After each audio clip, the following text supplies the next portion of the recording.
La comptabilisation des amortissements lorsqu'il existe du dérogatoire se fait en 2 étapes. Première étape, comptabilisation de l'amortissement comptable, donc 681.11 ou 681.12 à 28 pour l'amortissement comptable dans notre tableau. D'accord. Et deuxième étape, comptabilisation des amortissements dérogatoires. Si les amortissements dérogatoires sont supérieurs à 0, positifs, vous vous souvenez, ça veut dire qu'on enregistre une charge supplémentaire, eh bien c'est 687,25. Vous voyez, 687, c'est 7, c'est le signe de l'exceptionnel. 681, exploitation.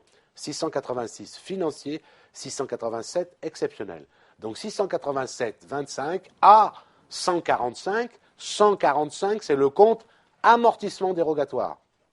687,25, c'est le compte dotation aux amortissements dérogatoires.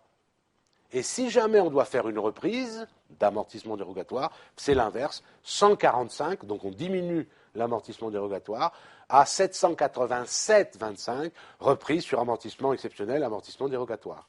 D'accord? Vous comprenez le principe?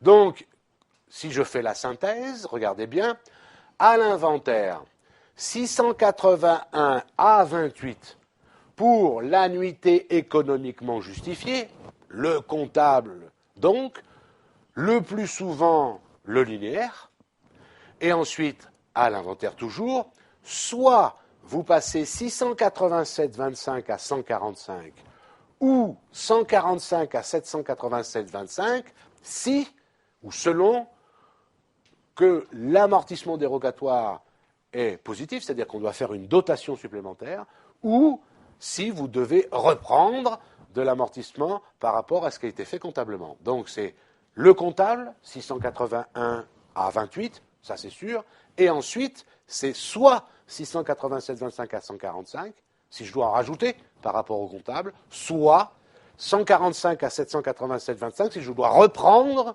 du comptable par rapport à ce qui a été fait, pour avoir la somme des deux, l'enseignement, l'amortissement fiscalement autorisé au total. On est d'accord? Donc, en fait, si vous voulez qu'on fasse simple, vous savez faire de l'amortissement linéaire, vous savez faire de l'amortissement dégressif, vous savez faire de l'amortissement dérogatoire, puisqu'il suffit de les juxtaposer et de faire une soustraction. D'accord? Au niveau du principe. Simplement, il faut quand même s'entraîner un petit peu, parce que du coup, ça commence à faire des grands tableaux, on est bien d'accord, pour avoir tout sous les yeux.